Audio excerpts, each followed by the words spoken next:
My name is Harold Whitmore, though most folks around Cedar Ridge call me Hal.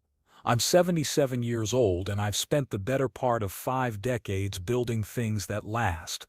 Not just the steel and concrete structures that bear my signature as a structural engineer, but the kind of legacy a man hopes to leave behind when his time comes.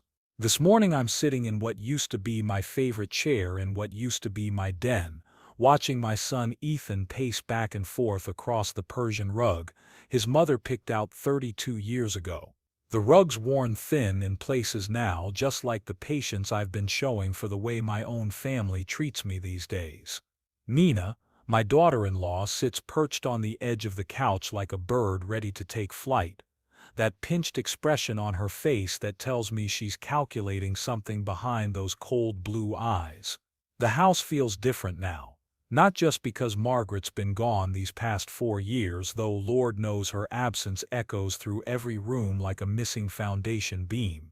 It's something else, something that started small and grew into the kind of structural failure I used to diagnose in buildings scheduled for demolition. The way Ethan's voice changes when he talks to me, dropping into that patronizing tone he uses with his corporate underlings. The way Nina's smile never quite reaches her eyes when she asks about my little projects in the workshop. I built this house with my own hands back in 1978, when Ethan was just 14 and still thought his old man hung the moon. 6 bedrooms, 4 bathrooms, sitting on 2 acres of prime Pennsylvania hillside with a view that stretches clear to the Susquehanna River on a clear day. Every beam, every joint, every piece of trim work bears the mark of a man who understood that quality endures. The foundation is solid Pennsylvania bluestone, the frame is hand-selected oak, and the roof is slate that'll outlast the next 3 generations if they have the sense to maintain it.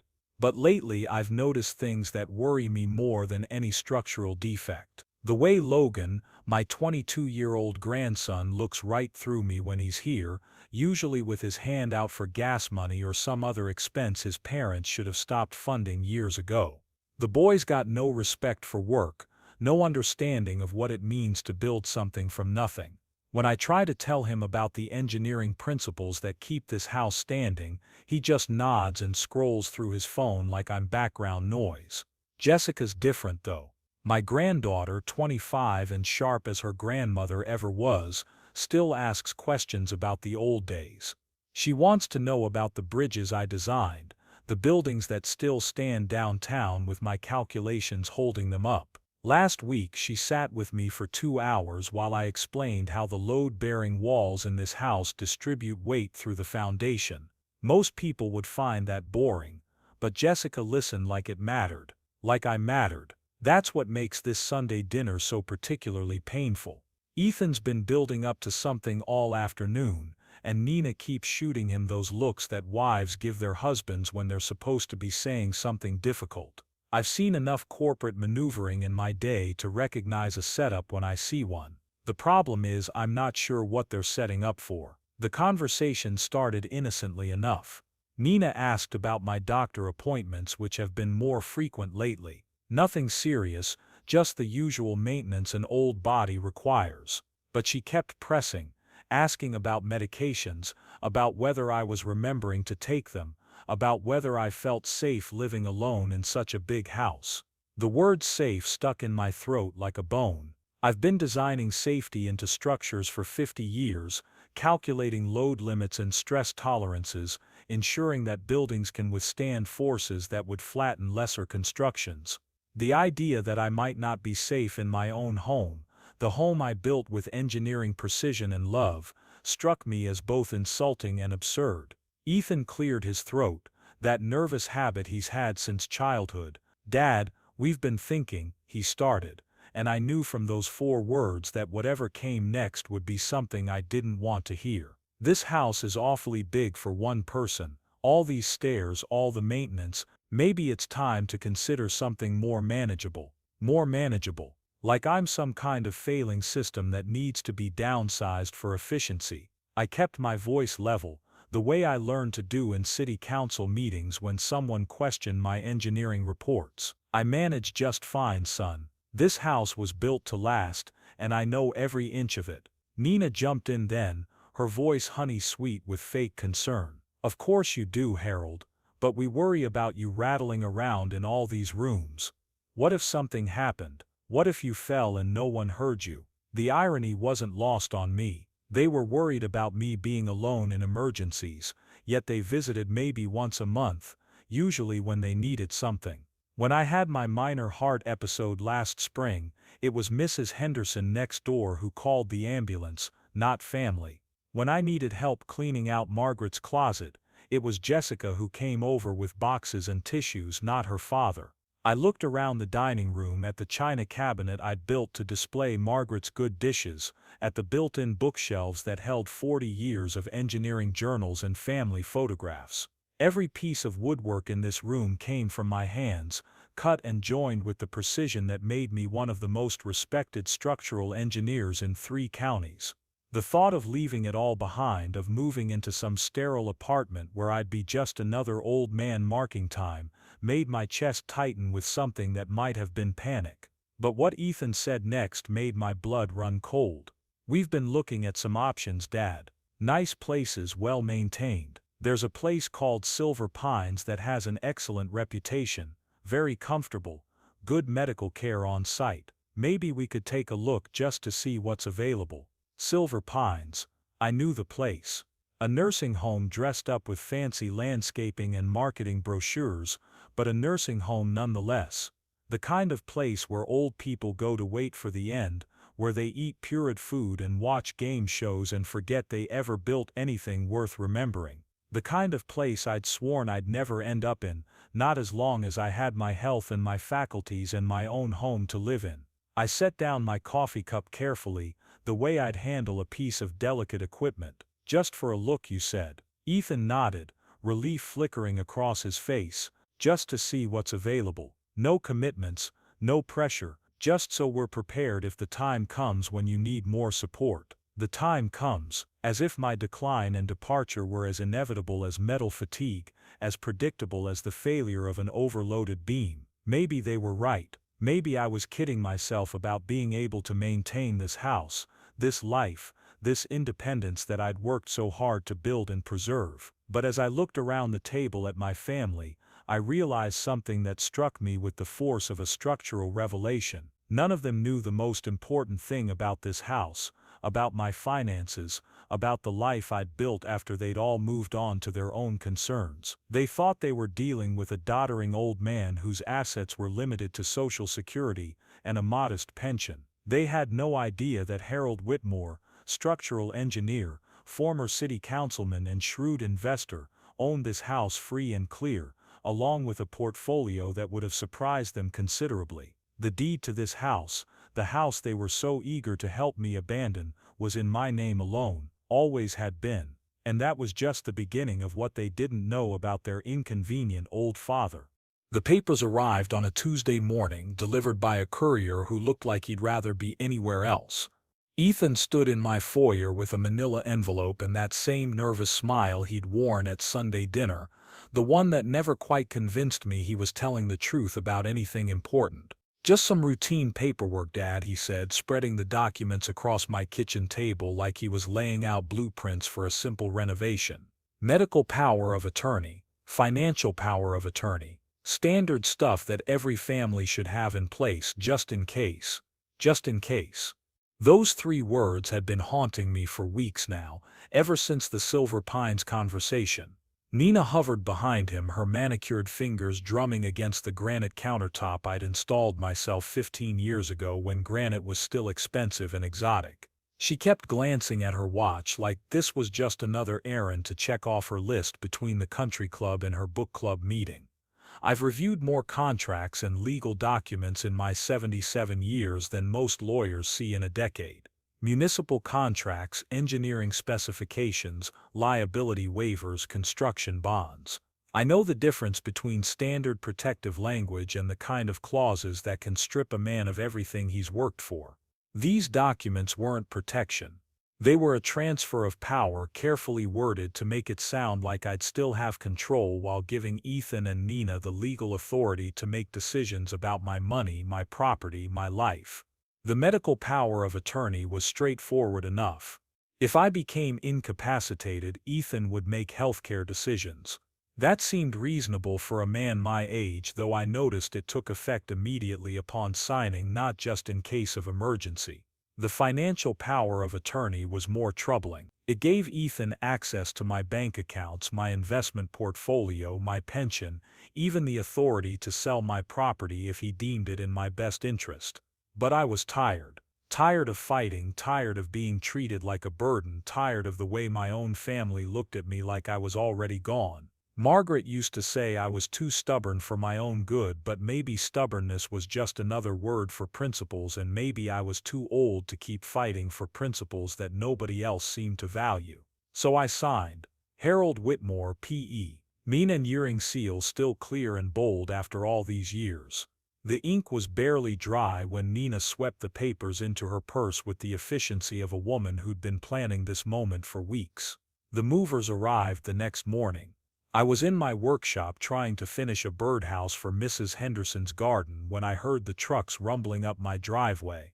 Through the window I saw Ethan directing two men in company uniforms toward my front door, his face set in the kind of determination I remembered from his childhood when he'd made up his mind about something and wouldn't be talked out of it.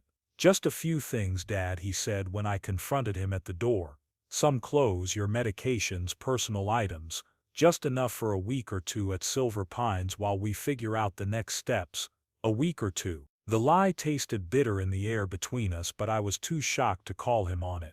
They'd already been inside packing my belongings with the methodical efficiency of people who'd planned this operation down to the last detail. Nina appeared with a suitcase, smiling that bright false smile that made my skin crawl. "We've packed everything you'll need," she said, like she was doing me a favor. "Your medications are all sorted, your comfortable clothes, some books. The staff at Silver Pines are expecting you and they're so excited to meet you." Excited. Like I was checking into a resort instead of being railroaded into a nursing home by my own family. I wanted to protest, to demand they put everything back, to remind them that this was my house and my life and my decision to make.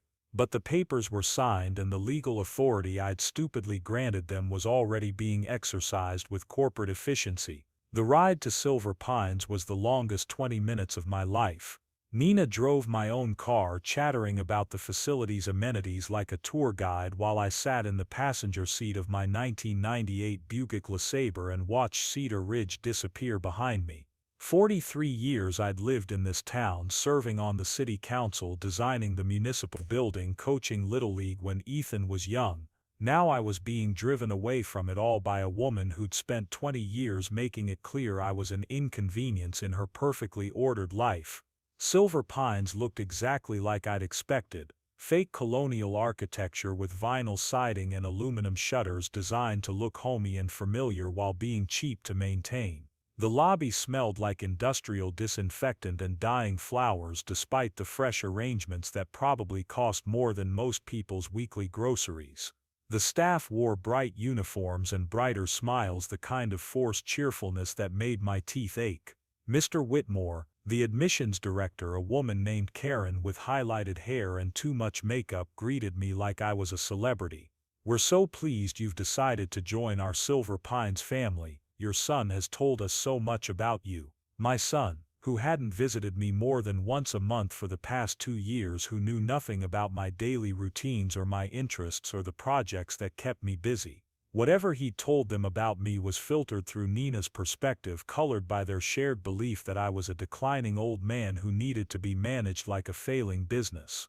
The room was exactly what I'd feared: institutional furniture, a narrow bed with rails, a television mounted too high on the wall, a bathroom with grab bars and a call button. The window looked out onto the parking lot where I could see Nina loading my belongings into her Mercedes SUV with the same efficiency she'd shown packing them. My roommate was a man named Earl who hadn't spoken a coherent word since his stroke 6 months ago, according to the cheerful nurse who showed me around. By evening I understood the full scope of what had happened. My credit cards had been canceled, my bank accounts frozen, my cell phone service suspended. The power of attorney papers I'd signed gave Ethan the legal authority to control my finances for my protection, and he'd wasted no time exercising that authority.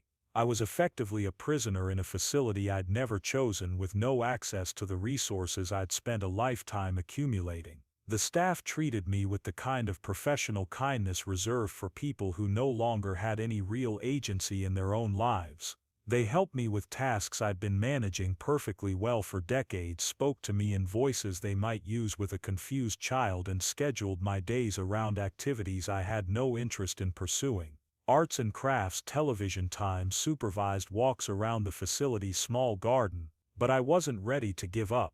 Not yet. The mind that had designed bridges and buildings, that had calculated load-bearing requirements and stress tolerances, was still sharp enough to understand that I'd been outmaneuvered, not defeated. The documents I'd signed gave Ethan power over my finances, but they didn't transfer ownership of my assets. The house was still mine, the investments were still mine, the life I'd built was still mine to reclaim. I just needed to figure out how to fight back from inside a place designed to make fighting back impossible. That's when Earl, my silent roommate, surprised me. As I sat by the window that second night watching the parking lot lights flicker on, he shuffled over and pressed a piece of paper into my hand. His eyes were clearer than they'd been since I'd arrived, and his grip was surprisingly strong.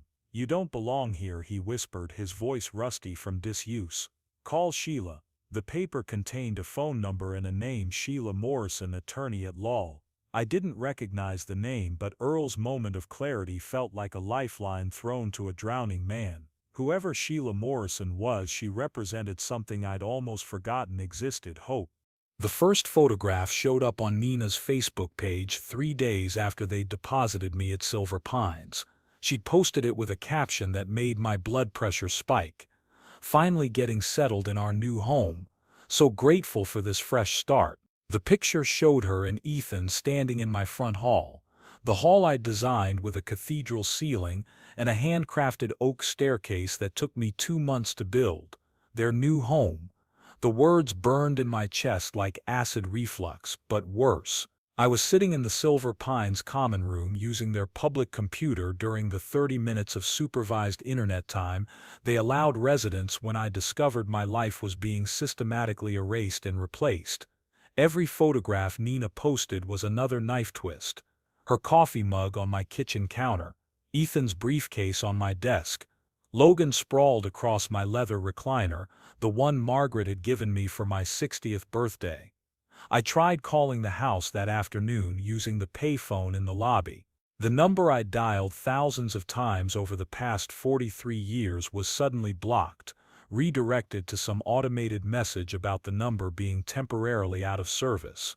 When I asked the staff about making other calls, they told me that all outgoing calls had to be approved by my emergency contact, which, according to the paperwork Ethan had filed, was him. The isolation was deliberate and complete. They'd created a perfect prison, one where I was fed and housed and medicated, but cut off from the world I'd built over 7 decades. No phone access, no internet access, no visitors except family members who were conspicuously absent. The staff treated my requests to contact friends or colleagues as signs of confusion, gently redirecting me to activities designed to keep elderly minds occupied while their bodies waited for the inevitable. But I wasn't confused, I was angry, the kind of cold, calculating anger that comes from watching everything you've worked for being stolen by people who were supposed to love you. I'd spent 50 years solving complex structural problems, and this was just another problem that needed solving. I just had to figure out how to work within the constraints they'd imposed. The breakthrough came during my second week at Silver Pines when Jessica finally showed up.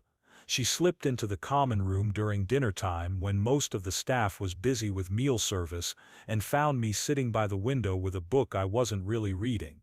"Grandpa," she whispered, her voice tight with emotion, "I've been trying to visit all week, but Mom said you weren't ready for visitors yet. She said you were having trouble adjusting and needed time to settle in." Trouble adjusting, like I was a piece of furniture that needed to be positioned just right in my new environment. I looked at my granddaughter, really looked at her, and saw something in her eyes that had been missing from every other family interaction over the past month. She was upset. Not inconvenienced or worried about appearances, but genuinely upset about what was happening to me. "I'm adjusting fine to being a prisoner," I said, keeping my voice low. "What I'm having trouble with is watching your father and stepmother take over my house while I'm stuck in here." Jessica's face went pale. "What do you mean, take over your house?" I told her about the Facebook posts, about the blocked phone numbers, about the way they'd moved in with the efficiency of an occupying army. I watched her expression change from confusion to disbelief to something that might have been shame. "They said they were just maintaining the house while you were away," she said slowly. "Dad said the pipes might freeze if nobody was there to keep the heat on." The pipes, in a house where I'd installed modern insulation and a heating system that could run automatically for months without human intervention. But Jessica was young, and young people didn't understand the mechanics of home maintenance. They believed what they were told by people they trusted, even when those people were lying through their teeth. That's when Jessica showed me something that made my hands shake with rage. She pulled out her phone and scrolled through Logan's social media feed, showing me pictures from a party he'd thrown the previous weekend. My den filled with college kids drinking beer and playing loud music. My books scattered across the floor, my awards knocked askew on the wall, my careful decades of organization destroyed by a bunch of entitled children who had no idea what they were trampling on. "He said Dad told him he could use the space," Jessica explained, her voice small. "I told him it was wrong, but he said you wouldn't mind because you weren't coming back anyway." Weren't coming back. The casual cruelty of that phrase hit me like a physical blow. They'd already written me off, already moved on to the next phase of their lives where Harold Whitmore was just a memory and his house was their inheritance. But the worst was yet to come. Jessica showed me something else on her phone, something that made my vision blur with fury. A real estate listing for my house posted on 3 different rental websites. Beautiful 6-bedroom colonial on 2 acres available for long-term lease. Perfect for executives or large families. No pets, no smoking, first month and security deposit required. They were planning to rent out my house. The house I'd built with my own hands. The house where I'd raised my son and loved my wife and planned to live out my final years. They were going to turn it into income property, collecting rent from strangers who would sleep in my bedroom and eat in my kitchen and have no idea that they were living in a home that had been stolen from its rightful owner. The listing had been posted 2 days ago. The phone number was Nina's cell phone. The description mentioned recent updates and modern amenities, but nothing about the original owner or the circumstances that had made the property available for rent. I looked at Jessica, at the distress in her eyes, and made a decision that would change everything. "I need you to do something for me," I said, "something your father and stepmother can't know about." She leaned closer and I could see Margaret in her face, the same determination that had gotten my wife through nursing school and 30 years of marriage to a stubborn engineer. "I need you to make a phone call," I said, pulling out the paper Earl had given me. "To a lawyer named Sheila Morrison. Tell her Harold Whitmore needs help, and tell her it's about property theft and elder abuse." Jessica took the paper, her hands trembling slightly. "Grandpa, are you sure? I mean, maybe there's some misunderstanding, maybe Dad really is just trying to help." I pointed to her phone, to the rental listing that was still glowing on the screen. "Does that look like help to you?" She stared at the listing for a long moment, then looked back at me with eyes that had aged 10 years in the past hour. "I'll call her tonight," she promised. "And Grandpa, I'm sorry, I should have known something was wrong. I should have asked more questions." I patted her hand, feeling hope stir in my chest for the first time since I'd signed those damned papers. "You're asking questions now," I said. "That's what matters." After she left, I sat by the window and watched the parking lot, but I wasn't seeing the cars or the visitors or the staff coming and going. I was seeing the future, and for the first time in 2 weeks, it looked like something I might actually want to live in. Sheila Morrison arrived at Silver Pines on a Thursday morning, carrying a briefcase that looked like it had seen 40 years of legal battles, and wearing the kind of no-nonsense expression that made the staff nervous.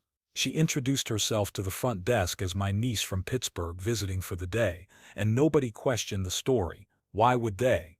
Old people in nursing homes don't usually have lawyers visiting them, especially lawyers who look like they could chew through steel cable and ask for seconds. We met in the small conference room they used for family meetings, a sterile space with fluorescent lighting and furniture that looked like it came from a government surplus sale. Sheila was nothing like I'd expected.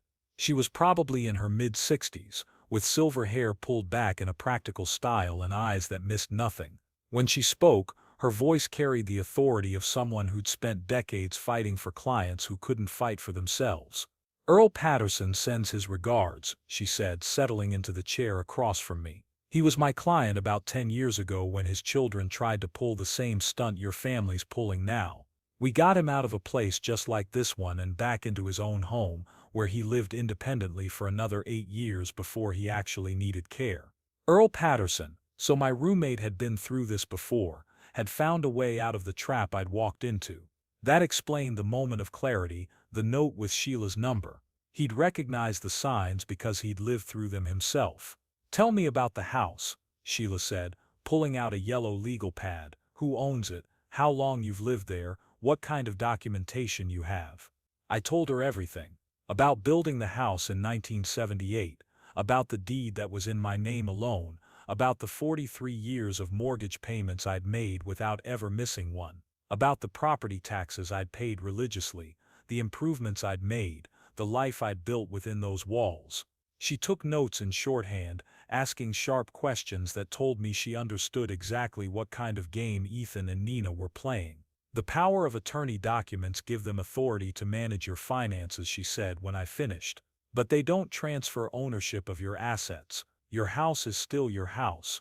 Your investments are still your investments. They can control access to your money, but they can't steal your property, at least not legally." The distinction was important. What they were doing was fraud, not just family dysfunction. They were using legal documents to commit theft, betting that I'd be too confused or too beaten down to fight back. They'd underestimated both my mental capacity and my determination to protect what I'd built. Sheila spent the next hour reviewing copies of the power of attorney papers, which Jessica had managed to photograph with her phone during a visit to the house. The documents were carefully worded but not bulletproof. They gave Ethan financial authority, but they included language about acting in my best interest and maintaining my quality of life. Renting out my house, while I was still alive and competent to make my own decisions, was hardly in my best interest. "I need to make some calls," Sheila said, closing her briefcase. "I have a private investigator I work with,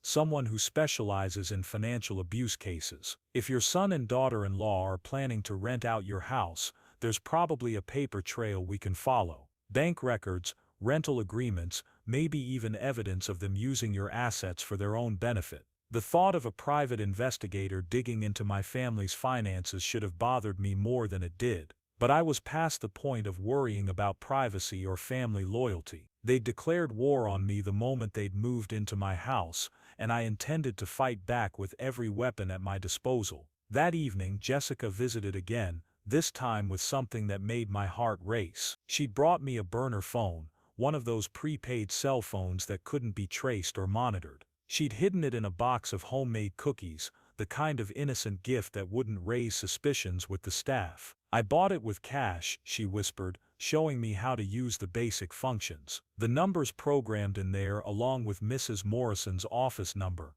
I also put in some other numbers you might need. The city hall, the bank, people who might be able to help." Having that phone was like being given back a piece of my humanity. For the first time in 3 weeks, I could communicate with the outside world without having every conversation filtered through the people who'd imprisoned me. I could call old friends, reach out to colleagues, start building the network I'd need to fight back. The first call I made was to Sheila's office, using the phone after the staff had finished their evening rounds. She answered on the second ring, her voice crisp and professional even at 9 o'clock at night. "I've got news," she said. My investigator pulled some preliminary records. Your son's been very busy since you signed those papers. He's transferred about $50,000 from your savings account into a joint account with his wife. He's also been in contact with several real estate agents about rental properties in your area. $50,000. The amount hit me like a physical blow. It wasn't just the money, though that was substantial.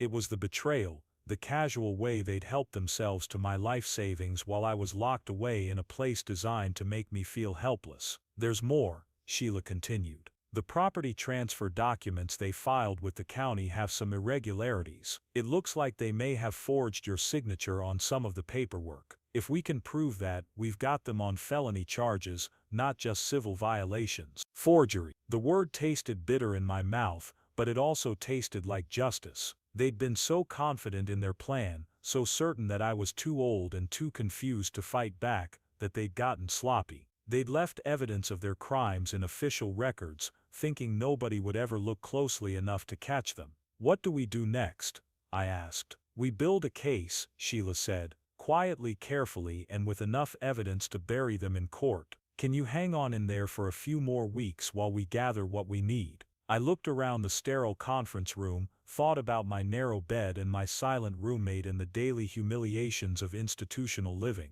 Then I thought about my house, my real home, and the life I intended to reclaim. I can hang on, I said, but Sheila, when we're done, I want them to understand that they picked the wrong old man to mess with. Her laughter was sharp and fierce. Mr. Whitmore, I think they're about to learn that lesson the hard way. The private investigator's report arrived through Jessica a week later, hidden inside a book of crossword puzzles that looked innocent enough to pass the staff's casual inspection. Tom Bradley had been thorough in his investigation, and what he'd uncovered made my stomach turn with a mixture of rage and vindication. Ethan and Nina hadn't just stolen $50,000 from my account. They'd been systematically looting my finances for months, using the power of attorney to transfer funds, liquidate investments, and even take out a line of credit against my house. The pattern was clear to anyone with experience reading financial records. Small transfers at first, amounts that wouldn't trigger automatic alerts from the bank. Then larger sums as they grew bolder, confident that I was too isolated and too confused to notice. They'd been particularly clever about timing, moving money on weekends and holidays when bank oversight was minimal. But they'd made one crucial mistake. The house I'd built, the house they were so eager to rent out and eventually inherit, was protected by a trust I'd established 15 years ago with my attorney Morris Kellerman. The trust was designed to ensure that my property would pass to my heirs according to my wishes, not theirs, and it included specific language about what would happen if anyone tried to abuse their position as trustees.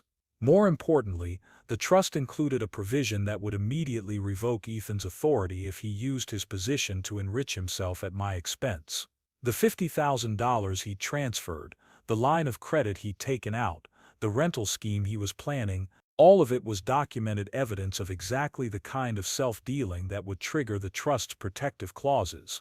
I used the burner phone to call Morris that evening, reaching him at home where we could talk without the risk of being overheard. He'd been my attorney for 25 years, handling everything from municipal contracts to estate planning, and he knew me well enough to understand that I wasn't calling about routine legal matters. "Hal," he said, when he recognized my voice, "I've been wondering when I'd hear from you. I got some interesting calls this week from people asking about your financial situation. Bank representatives, real estate agents, even someone from the county assessor's office. It seemed like unusual activity for someone who's supposedly in declining health." I told him everything. The nursing home, the power of attorney documents, the systematic theft of my assets. He listened without interrupting, the way lawyers do when they're mentally cataloging potential causes of action and calculating damages.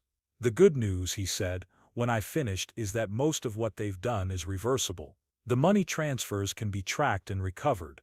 The line of credit can be challenged since it was taken out under false pretenses. And the rental scheme can be stopped with a simple cease and desist order." The better news was that I still had assets they didn't know about. The trust Morris had established for me included a safe deposit box at First National Bank, one that contained bonds and certificates of deposit worth over $500,000. The box was in the trust's name, not mine, which meant Ethan's power of attorney couldn't touch it. "I need you to do something for me," I said. "I need you to contact my old friend Dan Carter at City Hall. Tell him Harold Whitmore needs a favor and tell him it's about protecting an elderly resident from financial abuse." Dan Carter had been mayor of Cedar Ridge for 12 years, and we'd worked together on dozens of municipal projects during my time on the city council. He was the kind of politician who understood that local government was about helping people, not just collecting taxes and cutting ribbons. If anyone could provide political cover for what I was planning, it would be Dan. The call to Dan was brief but productive. He remembered me well, and he was horrified to learn what my family had done. More importantly, he was willing to help. The city had recently updated its elder abuse reporting procedures, and he could ensure that my case received proper attention from the authorities. "Hal," he said, "I want you to know that the city council passed a resolution last month commending you for your decades of service to Cedar Ridge. We were planning to present it at the next public meeting, but given the circumstances, maybe we should move that timeline up. A public recognition ceremony." The idea appealed to me not out of vanity but out of strategy.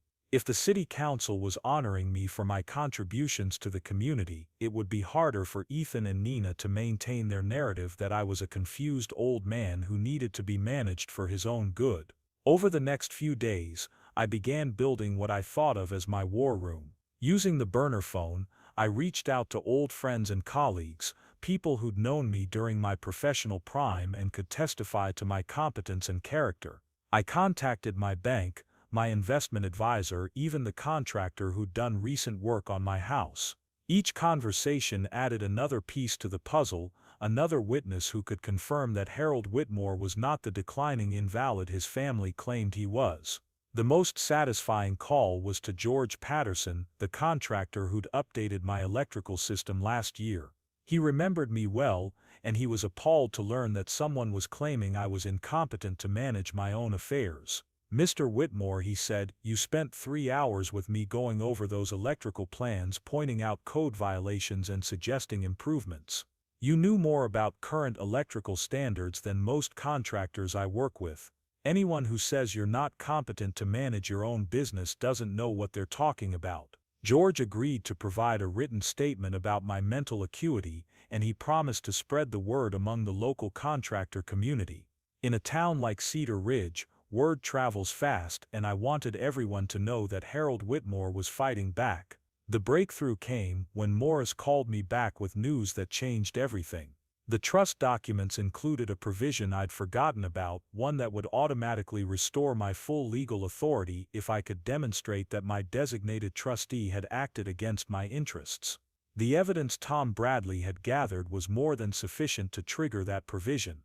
"I can file the paperwork tomorrow," Morris said. "Within 72 hours you'll have full access to your accounts, full authority over your property, and full legal standing to take action against anyone who's been stealing from you." Full legal standing. The phrase rang in my ears like a bell, like the sound of justice finally arriving after weeks of helplessness. I was going to get my life back, and I was going to make sure that everyone who tried to steal it would pay the price. But first, I had to get out of Silver Pines. And for that, I had a plan that would require all the engineering precision I could muster. The performance began on a Monday morning during breakfast. I shuffled into the dining room wearing my slippers instead of shoes, sat down at the wrong table, and asked the nurse if my wife was coming to visit today. Margaret had been dead for 4 years, but I made sure to look confused when the staff gently reminded me of that fact. It was the kind of behavior that nursing home staff are trained to recognize and document. Signs of cognitive decline, disorientation, the gradual loss of connection to reality that they expected to see in patients my age. What they didn't recognize was that I was performing a careful deception, one designed to create the exact impression I wanted them to have. Over the next few days, I escalated the performance. I forgot staff members' names, asked the same questions repeatedly, and showed up to activities wearing clothes that didn't match. I made sure to display these behaviors during shift changes, when the staff were most likely to make notes in my file about my deteriorating condition. The beauty of the plan was that it gave me cover for the phone calls I needed to make. When I was caught talking to myself in the hallway, I could claim I was trying to remember old conversations with Margaret. When I was found walking around the facility at odd hours, I could say I was looking for my workshop. The staff interpreted these behaviors as symptoms of dementia, not signs of a man systematically gathering intelligence about his captivity. Sheila visited me twice during this period, each time playing the role of a concerned family friend checking on my welfare. She was impressed by my performance, and she had good news. The legal paperwork was moving forward, and she'd arranged for a medical evaluation that would demonstrate my actual mental capacity. The evaluator is Dr. Sarah Chen, she explained during one visit. She's a geriatric psychiatrist who specializes in capacity assessments. She'll be able to confirm that you're competent to make your own decisions, which will invalidate any claims your family might make about your mental state.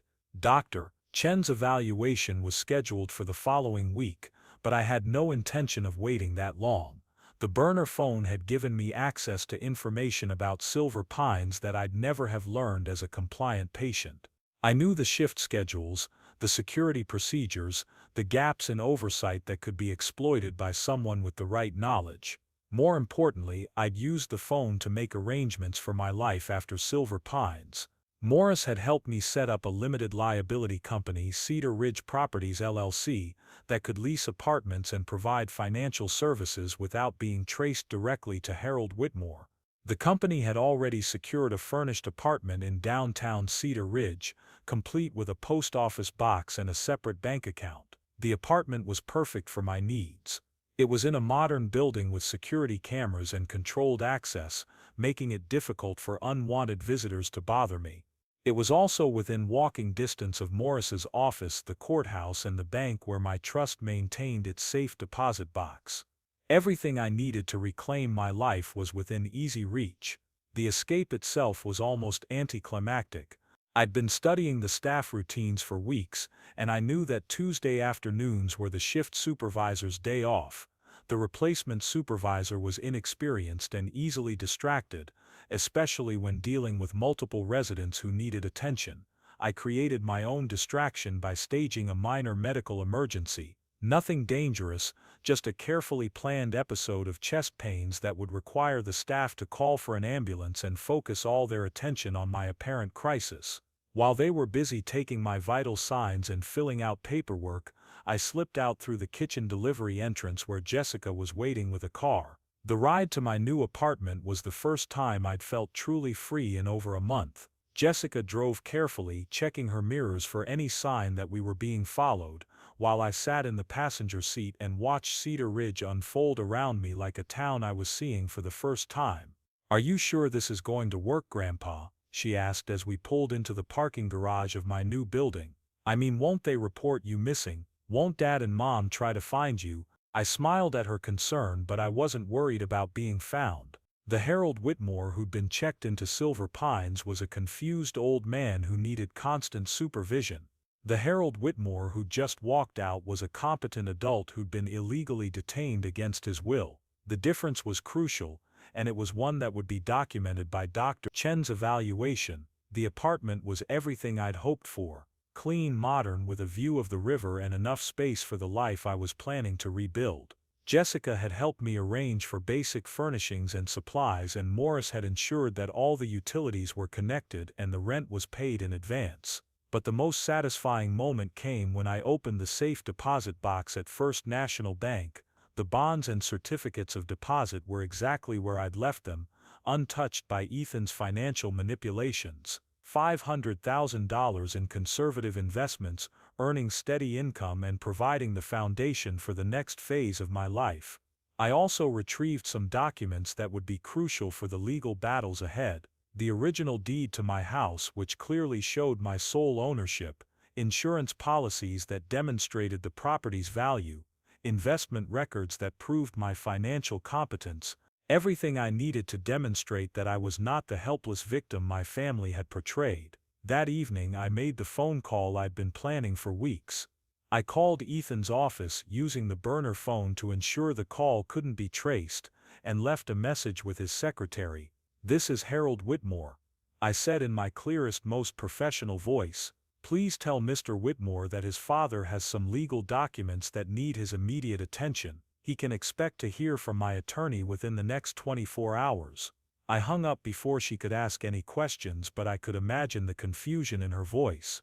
The Harold Whitmore she'd been told about was a declining old man in a nursing home, not someone who called offices and spoke about legal documents. The next morning, Morris filed the paperwork that would change everything: a cease and desist order demanding that Ethan stop all financial transactions involving my accounts, a notice of property misrepresentation challenging the rental listing for my house, and most importantly, a formal revocation of the power of attorney documents based on evidence of financial abuse and self-dealing. The war was about to begin, and I was finally ready to fight it on my own terms. The first shot across the bow arrived at Ethan's office on a Thursday morning, delivered by a process server who'd been instructed to make sure the service was as public and embarrassing as possible. The cease and desist order was 47 pages of legal documentation, meticulously detailed and devastating in its implications. It demanded the immediate return of all funds transferred from my accounts, the cancellation of all rental agreements involving my property, and the restoration of my full legal authority over my own assets. Morris had crafted the document with surgical precision, citing specific statutes about elder abuse, fraud, and breach of fiduciary duty. Each allegation was supported by bank records, property documents, and witness statements that painted a clear picture of systematic theft dressed up as family concern. The phone calls started within an hour. First Nina, her voice shrill with panic and indignation. Then Ethan, trying to sound calm and reasonable while demanding to know where I was and what I thought I was doing. I let all the calls go to voicemail, enjoying the progression from confusion to anger to barely controlled desperation. The lawsuit followed 2 days later, filed in the Cedar Ridge County Courthouse with enough documentation to fill 3 bankers' boxes. Morris had assembled a case that would have impressed the most skeptical judge, complete with forensic accounting reports, expert testimony about my mental capacity, and a timeline of fraudulent transactions that read like a manual for financial elder abuse. But the real blow came when the bank froze their accounts. The evidence of fraudulent transfers was so compelling that the bank's fraud department took immediate action, freezing all accounts associated with the stolen funds pending a full investigation. Ethan and Nina woke up one morning to find their credit cards declined, their checking account inaccessible, and their carefully planned financial future in ruins. The timing was particularly sweet because it coincided with Logan's college tuition payment. The boy who treated me like an inconvenient burden suddenly found himself unable to afford his spring semester at Penn State. The education fund that his parents had boasted about was revealed to be nothing more than money stolen from his grandfather, and when that money was clawed back, Logan's academic future disappeared along with it. Jessica found me at the diner on Main Street, the same place where I'd eaten lunch every Wednesday for the past 20 years. She slid into the booth across from me, her face tight with stress and confusion. "They're saying you've lost your mind," she said without preamble. "Mom's telling everyone you're having some kind of breakdown, that you're making wild accusations because you're confused about your finances." I pushed a copy of the forensic accounting report across the table. "Does this look like the work of someone who's confused about finances?" She studied the document, her expression changing as she absorbed the implications. $50,000 in unauthorized transfers, a $75,000 line of credit taken out against my property, investment accounts liquidated without my knowledge or consent. The numbers told a story of systematic theft that was impossible to explain away as family concern. "Oh God," she whispered, "they really did steal from you." I'd been carrying the burner phone Jessica had given me, recording every conversation I'd had with family members since my escape from Silver Pines. The recordings were devastating, capturing Nina's admission that they'd moved into my house permanently, Ethan's casual discussion of selling my belongings, and Logan's sneering dismissal of my rights as a property owner. But the most damning recording was one I'd made during a phone call with Nina, where she'd inadvertently revealed the scope of their plans. They hadn't just intended to rent out my house. They'd planned to have me declared incompetent, transfer the property to their names, and eventually sell it to fund their own retirement. My life, my home, my legacy, all of it was just a commodity to be liquidated for their benefit. The legal counterattack was swift and merciless. Morris filed emergency motions seeking immediate relief, temporary restraining orders, and preliminary injunctions. Each filing was accompanied by evidence so compelling that the court had no choice but to grant our requests. The first victory came when the judge ordered Ethan and Nina to vacate my house within 48 hours. The rental listing was immediately removed from all websites, and any prospective tenants were notified that the property was not legally available for rent. The line of credit was declared fraudulent and canceled, and the bank began proceedings to recover the funds that had been improperly disbursed. But the most satisfying moment came when I received a call from the town clerk's office. The deed to my house, which had been temporarily clouded by the fraudulent power of attorney documents, was now clear and unencumbered. Harold Whitmore was once again the sole and undisputed owner of the property at 1247 Oak Hill Drive. I decided to mark the occasion with a visit to my reclaimed home. Jessica drove me there on a Saturday afternoon, and we sat in the driveway for a few minutes, looking at the house I'd built with my own hands 43 years ago. The windows were dark, the driveway empty, and the lawn showed signs of neglect that would have horrified Margaret. But it was still my house, still the place where I'd raised my son, loved my wife, and planned to spend my final years. The thieves had been evicted, the fraudulent schemes had been exposed, and the legal machinery was grinding forward toward final justice. When we walked through the front door, I was prepared for the worst. I'd expected to find damage, theft, or at least the kind of casual disrespect that comes from people who don't understand the value of what they're handling. Instead, I found something that made my heart swell with pride. Jessica had been busy. While I was fighting the legal battles, she'd been working to restore the house to its former condition. The books were back on their shelves, the awards were properly displayed, and the furniture was arranged exactly as it had been before the invasion. She'd even managed to repair the damage from Logan's party, replacing broken items and cleaning stains that I'd feared were permanent. "I wanted it to be perfect when you came home," she said, watching my reaction. "I know how much this place means to you." I stood in my living room, surrounded by the life I'd thought I'd lost forever, and felt something I hadn't experienced in months. Peace. Not the resignation of defeat, but the deep satisfaction of justice served and order restored. The war wasn't over yet. There were still legal proceedings to complete, financial damages to recover, and consequences to be imposed. But standing in my own home, with my granddaughter beside me and my property restored to my control, I knew that the most important victory had already been won. Harold Whitmore was back, and he was just getting started. The Cedar Ridge Community Center hadn't seen a crowd like this in years. The annual charity fundraiser for the volunteer fire department usually drew maybe 100 people, mostly longtime residents who felt obligated to support local institutions. Tonight, word had spread through the community that something unusual was going to happen, and the hall was packed with nearly 300 curious faces. I sat at the head table between Mayor Dan Carter and Fire Chief Betty Morrison, wearing my best suit and feeling more confident than I had in months.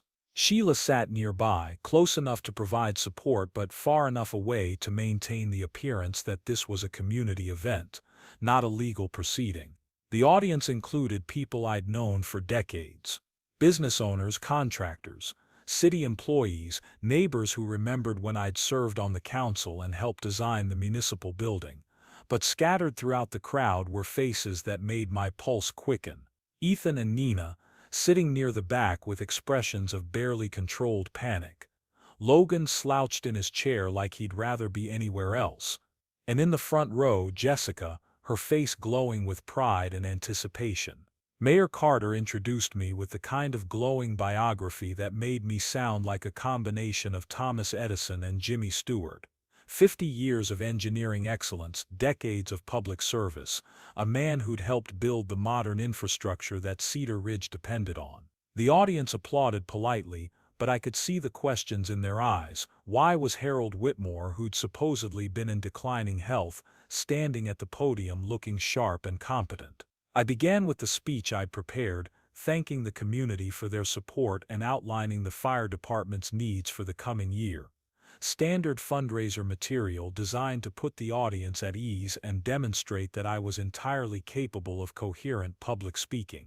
But then I shifted to the topic everyone was really here to hear about. I want to talk to you tonight about something that's been weighing on my mind, I said, my voice carrying clearly through the hall. I want to talk about family, about respect, and about what happens when people we trust decide to take advantage of that trust. The silence was immediate and complete. Everyone in the room understood that they were about to hear something that would be talked about for years to come. I told them about the nursing home, about the power of attorney documents, about the systematic theft of my assets by people who were supposed to love me. I didn't mention names, but I didn't need to. Everyone knew who I was talking about, and everyone could see Ethan and Nina shifting uncomfortably in their seats. I spent my career building things that would last, I continued. Bridges that would carry traffic for generations, buildings that would shelter families for decades. I built my own home with the same philosophy, intending it to be a place where my family could gather, where my grandchildren could create memories, where the values I tried to instill could be passed down to the next generation. The audience was riveted. This wasn't the usual fundraiser speech, and everyone knew it. This was a public reckoning, a moment when a respected community member was setting the record straight about what had happened to him. But I learned something important over the past few months, I said, looking directly at Ethan and Nina. I learned that blood doesn't always mean family, and family doesn't always mean blood. I learned that the people who truly care about you are the ones who respect you when you're strong, not the ones who try to take advantage when they think you're weak. The applause started slowly, building to a sustained ovation that lasted nearly 2 minutes. When it finally died down, I delivered the announcement that would change everything. That's why I'm pleased to announce the creation of the Whitmore Family Legacy Trust, I said, pulling out a document that had been notarized that afternoon.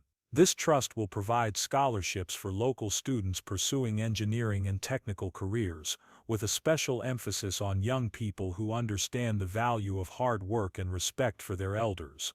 The trust was funded with $2 million from my investment portfolio, money that would have gone to Ethan and Nina if they'd shown even basic decency toward me.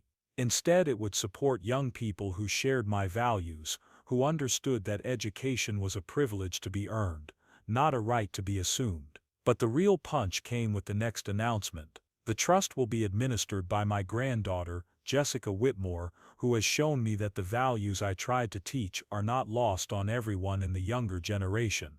Jessica's face was a mixture of shock and joy. She'd known about the trust in general terms, but she hadn't known that I intended to make her the administrator. It was a position that would give her significant authority over how the money was distributed, and it represented my absolute confidence in her judgment and character. The audience erupted in applause again, but I could see Ethan and Nina whispering furiously to each other. They just watched $2 million disappear from their expected inheritance, transferred to a trust that would benefit strangers rather than their own family. After the speech, the reception was unlike anything I'd experienced. People wanted to shake my hand, to tell me how much they respected what I'd done, to share their own stories about family members who'd been taken advantage of by people they trusted. It was clear that my situation wasn't unique, that elder abuse was a problem that touched many families in the community. But the most important conversation was with Tom Martinez, the local newspaper editor who'd covered my engineering career for 20 years.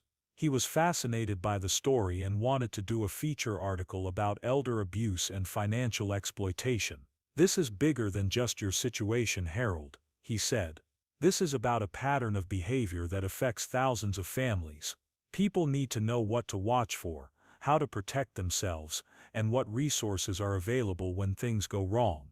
I agreed to the interview, knowing that it would make my story public in a way that would be impossible to ignore or dismiss. The article would be picked up by other newspapers, shared on social media, and discussed in community forums across the region.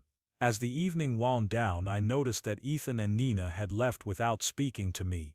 They'd probably realized that their position in the community had been permanently damaged, that everyone now knew they tried to steal from Harold Whitmore and had been caught in the process. But Jessica stayed until the very end, helping to clean up and making sure I got safely back to my apartment. As we drove through the quiet streets of Cedar Ridge, she finally spoke. "I'm proud of you, Grandpa," she said. "You could have handled this privately, but you chose to make it public so other people could learn from what happened to you." I nodded, looking out at the town I'd helped build over the past 50 years. Sometimes the most important thing you can do is stand up and tell the truth, even when it's difficult. Especially when it's difficult. The truth was out now and there was no going back. The consequences were just beginning. The gavel came down with a sound that seemed to echo through the courtroom like a gunshot. Judge Patricia Hernandez had listened to 3 hours of testimony, reviewed bankers' boxes of evidence, and heard arguments from both sides.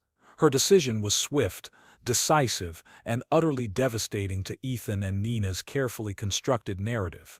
The court finds clear and convincing evidence of financial elder abuse, fraudulent misrepresentation, and breach of fiduciary duty, she announced in the crisp professional tone that had made her one of the most respected judges in the county. The defendants are hereby ordered to make full restitution for all funds improperly transferred, to vacate the plaintiff's property within 48 hours, and to have no further contact with the plaintiff's financial accounts or property. 48 hours. The same amount of time I'd been given to pack my belongings for what I'd thought would be a temporary stay at Silver Pines. The irony wasn't lost on me as I watched Nina's face crumple with the realization that they were about to lose everything they'd tried to steal. The restitution order was particularly satisfying.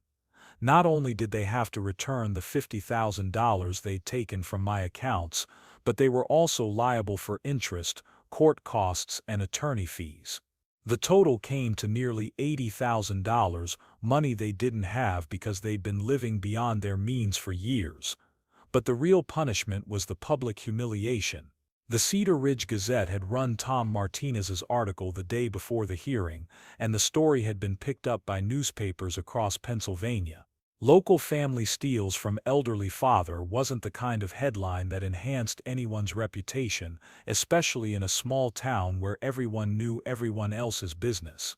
I watched from my seat at the plaintiff's table as Ethan tried to maintain his composure while his lawyer whispered urgent instructions about appeals and damage control. Nina sat beside him, her face pale with shock and what might have been shame. Logan had refused to attend the hearing, claiming he had classes to attend, though we all knew his real reason was embarrassment. The eviction process began immediately. By the time I arrived at my house the next morning, I could see the moving trucks in the driveway and boxes stacked on the front porch. Ethan emerged from the house carrying a suitcase, his face haggard with exhaustion and defeat. He stopped when he saw me, and for a moment I thought he might apologize, might acknowledge the harm he'd caused, and ask for forgiveness. Instead, he set down the suitcase and walked toward me with something that looked like anger. "Are you happy now?" he asked, his voice bitter with resentment. "You've destroyed your own family. You've humiliated us in front of the entire community. Was it worth it?" I looked at my son, at the man I'd raised and educated and tried to teach the difference between right and wrong. "I didn't destroy anything, Ethan. I just refused to let you destroy me." He started to say something else, but Nina appeared in the doorway and called his name. She was carrying a box of what looked like personal items, and her face was streaked with tears. Whatever she'd hoped to gain from their scheme, it had cost her more than she'd ever imagined. The house felt strange when I walked through it after they'd gone. Empty, but not in the way I'd expected. It was as if a weight had been lifted, as if the tension and resentment that had filled the rooms for months had finally been aired out and blown away. Jessica was waiting for me in the kitchen, sitting at the table where we'd shared so many conversations over the years. She looked up when I entered, and I could see the relief in her eyes. "It's over, isn't it?" she said. I nodded, pulling out the chair across from her. "The legal part is over. The rest is up to time and whether your father ever learns to accept responsibility for his actions." She was quiet for a moment, then asked the question I'd been dreading. "What happens to Logan? I mean, with the college fund gone and his car repossessed." Logan's car had been one of the casualties of the restitution order. The BMW he'd been driving was purchased with money stolen from my accounts, and it had been seized along with other assets to satisfy the judgment. He was now walking to his part-time job at the mall, a humbling experience for someone who'd never had to face the consequences of his actions. "Logan will have to learn the same lesson his father should have learned years ago," I said. "That respect is earned, not inherited. That money doesn't grow on trees, and that actions have consequences." The college fund that had disappeared was money that had never really existed in the first place. It was my money, stolen from my accounts and used to pay for Logan's education while he treated me like a burden. Now that the money was back where it belonged, Logan would have to find his own way to pay for his future. But I wasn't entirely heartless. I'd instructed Morris to set up a small educational trust that would be available to Logan if he met certain conditions. He'd have to work for at least a year, maintain a part-time job while taking classes, and write a letter of apology that demonstrated genuine understanding of what he'd done wrong. The conditions weren't designed to be punitive, but to be educational. I wanted Logan to understand the value of work, the importance of treating people with respect, and the consequences of taking advantage of someone who tried to help him. As for Ethan and Nina, their options were more limited. The house they'd been forced to vacate was their primary residence, and they'd been depending on rental income from my property to pay their mortgage. Without that income, and with their credit damaged by the fraud investigation, they were facing financial ruin. I'd prepared something for this moment, something I'd been carrying in my jacket pocket for weeks. It was a sealed envelope, addressed to Ethan in my own handwriting. I found him loading the last box into his car, his movements slow and defeated. He looked up when I approached, and I could see the hope in his eyes that maybe, finally, his father was going to extend some kind of olive branch. "I have something for you," I said, holding out the envelope. "Consider it your inheritance." He took the envelope with trembling hands, and I could see him struggling with whether to open it immediately or wait until he was alone. Curiosity won, and he tore open the seal. Inside was a single sheet of paper with a brief message: "A man's true inheritance is not what he takes from his father but what he learns from him. You have learned nothing." I watched his face as he read the words, saw the hope drain away and be replaced by something that might have been understanding. Then I turned and walked back to my house, leaving him standing in the driveway with the consequences of his choices. The first morning back in my own home, I woke up in my own bed for the first time in 6 months. The sunlight streaming through the windows I'd installed myself fell across the hardwood floors I'd refinished with my own hands. Everything was exactly as it should be, exactly as I'd planned when I'd built this house 43 years ago to be the foundation of a life worth living. I made coffee in my own kitchen, using the machine Margaret had bought me for Christmas 15 years ago. The familiar routine felt like a prayer of thanksgiving, a daily ritual that connected me to the life I'd built and the memories I'd preserved. Outside my window, the garden was beginning to show signs of spring, though it needed attention after months of neglect. The house felt different now, though, not just because I was alone, but because it had been purged of the tension and resentment that had poisoned it for so long. The room seemed brighter, the air cleaner, the very walls more welcoming. It was as if the house itself was celebrating my return. I spent the first week simply reacquainting myself with my own space. I went through every room, every closet, every drawer, taking inventory of what remained and what had been lost. Most of my belongings were intact, thanks to Jessica's careful restoration work, but there were gaps that told the story of the past 6 months. Some of Margaret's jewelry was missing, pieces that Nina had probably taken thinking I'd never notice. A few of my engineering awards were damaged, though whether from carelessness or malice, I couldn't tell. My workshop had been ransacked, tools scattered and projects abandoned half-finished. But these were just material losses, and I'd learned over the past months that material things could be replaced. What mattered was that I was home, that I was free, and that I had the opportunity to rebuild my life on my own terms. The rebuilding began with simple acts of restoration. I repaired the damaged awards, reorganized my workshop, and began work on projects that had been abandoned during my imprisonment.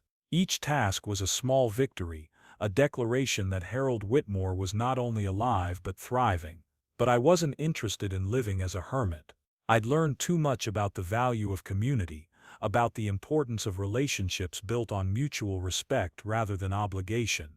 I wanted to create something new, something that would honor Margaret's memory and provide meaning for my remaining years. The first event I hosted was a dinner for my neighbors, the people who'd known me for decades and had been horrified by what my family had done. Mrs. Henderson, who'd called the ambulance when I'd had my heart episode. The Pattersons from across the street, who'd maintained my lawn while I was gone. The Kowalskis, who'd been checking on my house and had been the first to notice that something was wrong. We ate in my dining room, using Margaret's good china and the crystal glasses she'd saved for special occasions.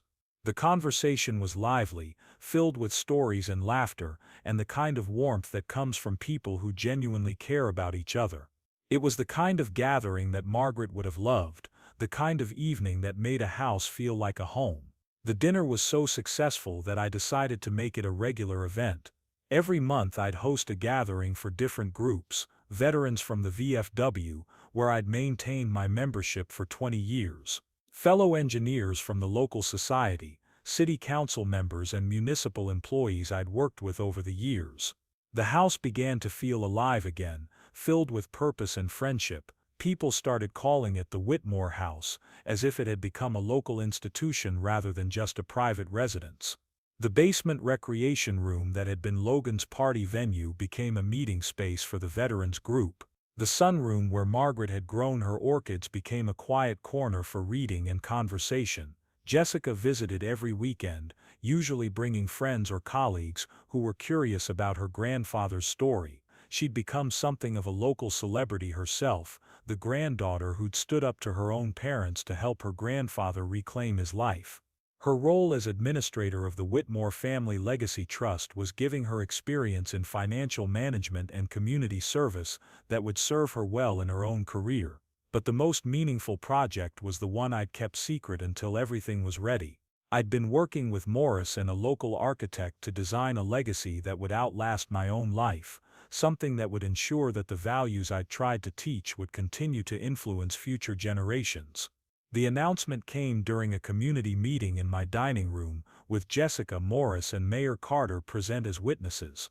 I decided to convert my property into a foundation, one that would provide scholarships for local students, meeting space for community groups, and a model for how older adults could age in place with dignity and purpose. The Whitmore Family Foundation would be funded with the bulk of my estate, ensuring that the house would be maintained and used for community purposes long after I was gone. Jessica would serve as the first director, with authority to expand the programs and adapt them to changing community needs. But the foundation would be more than just a scholarship program. It would be a resource for other older adults facing the same challenges I'd faced, providing legal assistance, financial counseling and emotional support for people dealing with family betrayal or institutional neglect. The local media picked up the story, and suddenly I was receiving calls from communities across Pennsylvania asking how they could replicate what we'd done in Cedar Ridge.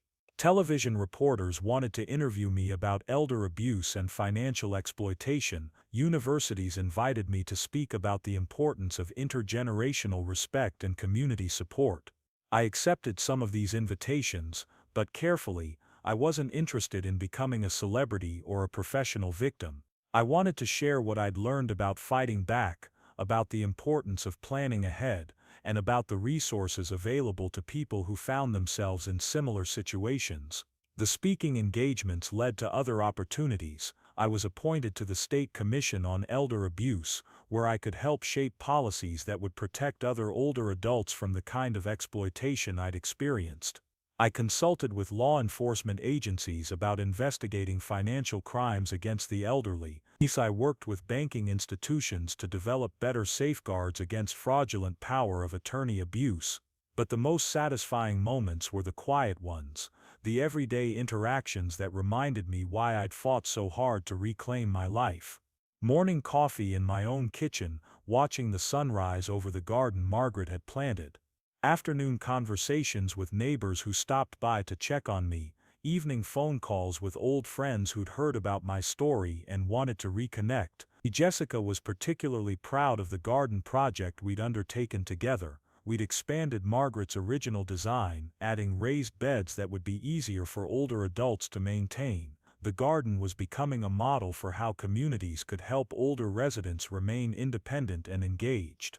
The final touch was the bench we'd installed overlooking the river valley, with a plaque that read, "In memory of Margaret Whitmore, who taught us that a life well lived is its own reward." It was there on that bench that I received a letter that made all the struggles of the past year worthwhile. The envelope was addressed in shaky handwriting and the return address was Silver Pines Nursing Center. Inside was a brief note from a man named Robert Chen, who'd been admitted to Silver Pines the week after I'd left. He'd heard about my story from Earl Patterson, who'd apparently become something of a legend among the residents for his role in my escape. "Mr. Whitmore," the letter read, "I wanted you to know that your story has given hope to all of us here who feel forgotten and powerless. Earl tells everyone who will listen that it's never too late to fight back, never too late to reclaim your dignity. Thank you for showing us that age is not the same as defeat." I sat on that bench holding the letter and watching the sun set over the valley I'd called home for 7 decades. The letter was signed by 12 residents of Silver Pines, each one expressing gratitude for the example I'd set and the hope I'd provided. As I walked back to my house, I thought about the words Margaret used to say when she was facing her own final challenges.